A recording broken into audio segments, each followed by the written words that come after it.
ये problem complex analysis के part का है, जो पार्ट सी की प्रॉब्लम है, और ये नेट दिसंबर 2023 के एग्ज़ाम पेपर से है।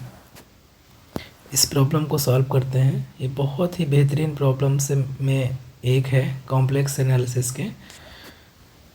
और CSIR नेट में ऐसे प्रॉब्लम पूछे जाते हैं जो आपको कंफ्यूज करता है। कई बार आप चीज़ें जानते होते हैं, लेकिन उसके बाद भी आपको ऐसे ऑप्शन दिए जाते हैं जिससे कि आपको डाउट क्रिएट करता है, और इसी डाउट की वजह से पार्ट सी के क्वेश्चन गलत हो जाते हैं। हम सही ऑप्शन को चूज़ नहीं कर पाते हैं, सेलेक्ट नहीं कर पाते हैं। पार्ट सी में जो क्वेश्चन करने की स्ट्रेटजी है, उसमें आपको काउंटर एग्जाम्पल बनाना आना चाहिए, और बहुत सारे रिज़ल्ट जो स्टैंडर्ड रिज़ल्ट हैं वो आपको याद रहने चाहिए, और जो रिज़ल्ट हैं उनको अप्लाई करना आना चाहिए।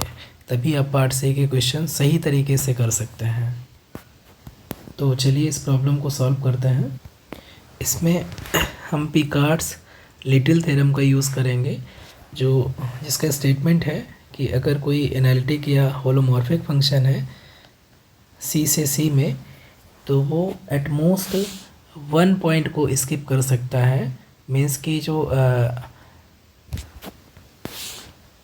इंटायर फंक्शन है उसकी इमेज में at most 1 point complex plane का छोड़ सकता है, और इसके अलावा सारे पॉइंट्स कॉम्प्लेक्स प्लेन के कवर हो जाएंगे इमेज में। तो यहाँ पर पहले हम देखें तो दिया है, 2 सेट दिए हुए हैं। पहले तो ओमेगा 1 दिया है जो कि ओपन यूनिट बॉल है, और ओमेगा 2 जो कि पूरा कॉम्प्लेक्स प्लेन सी है।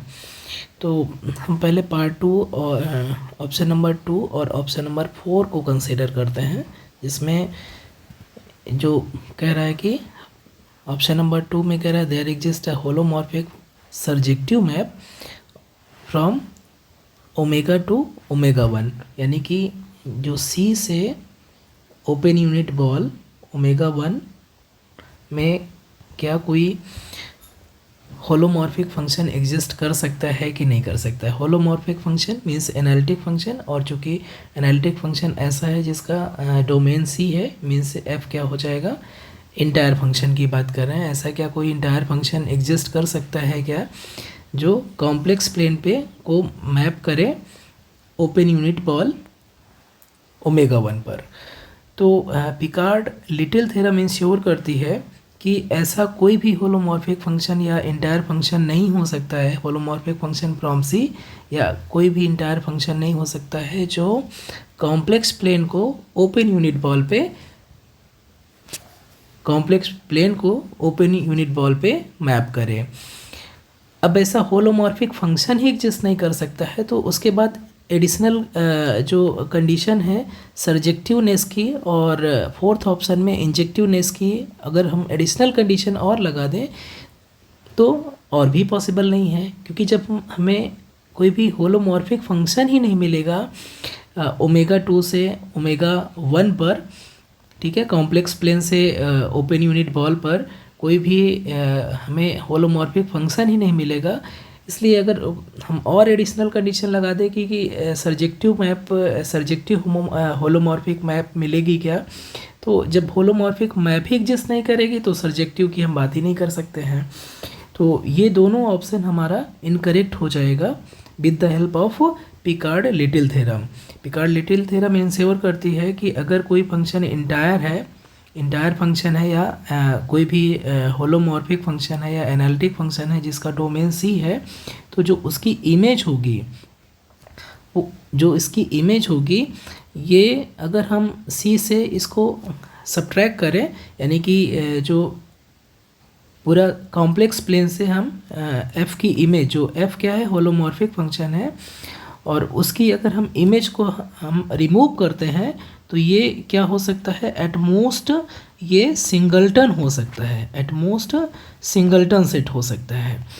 और यहाँ पर हम देख रहे हैं कि ओपन यूनिट बॉल है ओमेगा 1 ओपन यूनिट बॉल है विद सेंटर 0, तो इसका इंटीरियर पार्ट ये है। तो यहाँ पर हम देख रहे हैं कि एक ऐसे होलोमॉर्फिक फंक्शन की एग्जिस्टेंस की बात कर रहे हैं जिसमें बहुत सारे पॉइंट छूट जा रहे हैं। ओपन यूनिट बॉल के बाहर के सारे पॉइंट से इससे छूट जा रहे हैं। तो ऐसा कोई भी इंटायर फंक्शन या होलोमॉर्फिक फंक्शन नहीं एग्जिस्ट कर सकता है। पिकार्ड लिटिल थ्योरम ये इंश्योर करेगा कि जो पूरे कॉम्प्लेक्स प्लेन को मैप कर दे ओपन यूनिट बॉल में, ठीक है, ऐसा कोई भी होलोमॉर्फिक फंक्शन एग्जिस्ट नहीं करेगा। और इसी की वजह से हम एडिशनल अगर कंडीशन लगा दें कि सर्जेक्टिव मैप होलोमॉर्फिक फंक्शन जो सर्जेक्टिव भी हो ऐसा क्या एग्जिस्ट करेगा क्या, तो वो भी नहीं हो जाएगा। और ऐसा होलोमॉर्फिक फंक्शन जो इंजेक्टिव भी हो ऐसा हो सकता है क्या, तो जब होलोमॉर्फिक फंक्शन ही नहीं कोई भी एग्जिस्ट करेगा तो इंजेक्टिवनेस की बात करना भी बेकार ही है, वो भी आंसर उसका भी नेगेटिव ही आएगा। तो ऑप्शन नंबर 2 और 4 दोनों इनकरेक्ट हो जाएंगे। अब अगर हम ध्यान से देखें तो ओमेगा 1 क्या है, ओपन यूनिट बॉल है, और ओमेगा 2 क्या है, पूरा कॉम्प्लेक्स प्लेन है। तो ये ऑब्वियसली प्रॉपर सबसेट है ओमेगा 2 का। तो हमारे पास हमेशा अगर ये प्रॉपर सेट है तो हमारे पास हमेशा इंक्लूजन मैप वहाँ पर रहती है। अगर हम f डिफाइन कर दें ओमेगा 1 से ओमेगा 2 में, कैसे, f ऑफ z बराबर जस्ट z, आइडेंटिटी मैप की तरह डिफाइन कर रहे हैं। तो ये ऑब्वियसली हमें पता है ये आइडेंटिटी मैप ये एनालिटिक है या होलोमॉर्फिक भी है, ओके। और ये मैप आइडेंटिटी मैप है इसलिए ये इंजेक्टिव भी हो जाएगी, ऑब्वियसली ट्रिवियली ये इंजेक्टिव मैप है। तो ओमेगा 1 से ओमेगा 2 में ये एक ट्रिवियल हमारे पास एनालिटिक या होलोमॉर्फिक इंजेक्टिव मैप एग्जिस्ट करेगी, इसलिए ऑप्शन नंबर 3 जो आपका है वो करेक्ट हो जाएगा। ऑप्शन नंबर 3 करेक्ट हो जाएगा। अब सिर्फ हमारा ऑप्शन नंबर 1 बचता है। तो ऑप्शन नंबर 1 एक रिजल्ट है कि एक्चुअली एक होलोमॉर्फिक सर्जेक्टिव मैप को हम कंस्ट्रक्ट कर सकते हैं जो कि ओपन यूनिट बॉल को सर्जेक्टिवली मैप करता है पूरे के पूरे कॉम्प्लेक्स प्लेन पे।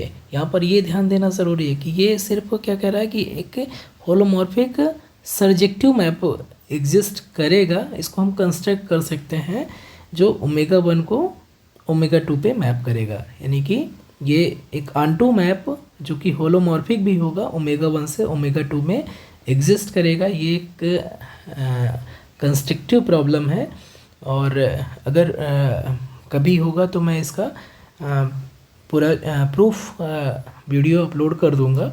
अभी जस्ट एक ये एज अ रिज़ल्ट आप इसको ट्रीट करिए कि एक सर्जेक्टिव मैप जो कि होलोमॉर्फिक है ओमेगा 1 से ओमेगा 2 में एग्जिस्ट करती है, इसलिए ऑप्शन 1 ये करेक्ट हो जाएगा। इसके कंस्ट्रक्शन के लिए हमें बाइलिनियर मैप की ज़रूरत पड़ती है, और बाइलिनियर मैप की हेल्प से हम इसका कंस्ट्रक्शन दिखा सकते हैं कि एक मैप एग्जिस्ट करेगी जो होलोमॉर्फिक होगा और ओमेगा 1 से ओमेगा 2 यानी कि ओपन यूनिट बॉल से पूरे कॉम्प्लेक्स प्लेन में वो मैप सर्जेक्टिव भी होगी।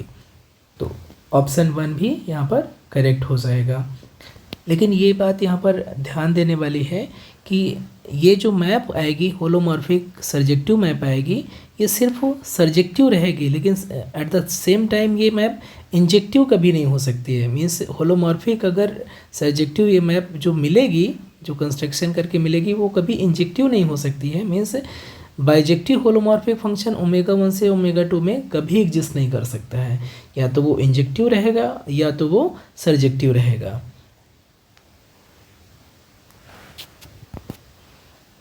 इंजेक्टिव और सर्जेक्टिव दोनों एक साथ नहीं हो सकते हैं, क्योंकि अगर दोनों एक साथ हो गए तो उस केस के लिए एफ क्या हो जाएगा, बाइजेक्टिव मैप हो जाएगा, और बाइजेक्टिव मैप हो जाएगा तो बाइजेक्टिव मैप का जो इन्वर्स होगा एफ इन्वर्स वो भी एनालिटिक हो जाएगा, और फिर अगेन एफ इन्वर्स कहाँ से हो जाएगा, ओमेगा 2 से ओमेगा 1 में हो जाएगा। और ये जो पिकार्ड्स लिटिल थ्योरम है उसको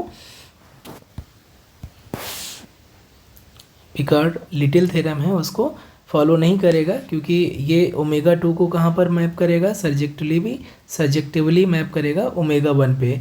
और इसके इमेज में कॉम्प्लेक्स प्लेन के बहुत सारे अनकाउंटेबली मैनी पॉइंट्स से छूट जाएंगे। और जबकि पिकार्ड्स लिटिल थ्योरम क्या कह रहा है वो कहता है कि एटमोस्ट 1 पॉइंट पूरे इमेज में छूट सकता है कॉम्प्लेक्स प्लेन का, इसके अलावा सारे पॉइंट कवर हो जाएंगे इमेज में। तो अगर यहाँ पर होलोमॉर्फिक सर्जेक्टिव मैप की जगह होलोमॉर्फिक बाइजेक्टिव मैप हो जाता तो ऑब्वियसली आप पिकार्ड-लिटिल थ्योरम से ही डायरेक्ट कंक्लूड कर लेते कि ये एग्जिस्ट नहीं करेगा। लेकिन होलोमॉर्फिक सर्जेक्टिव मैप की बात किया है ओपन यूनिट बॉल से पूरे कॉम्प्लेक्स प्लेन पर, तो ये एग्जिस्ट करता है इसका मैप। इसका कंस्ट्रक्शन बहुत मुश्किल नहीं है, आप चाहें तो किसी स्टैंडर्ड बुक में सर्च भी कर सकते हैं, और कभी मुझे टाइम मिला तो मैं इसका वीडियो भी अपलोड कर दूँगा। तो इसलिए इस प्रॉब्लम की सिर्फ फर्स्ट और थर्ड ऑप्शन करेक्ट हो जाएंगे, बाकी दोनों ऑप्शन इनकरेक्ट हो जाएंगे। तो बस इस वीडियो में इतना ही। Thank you so much.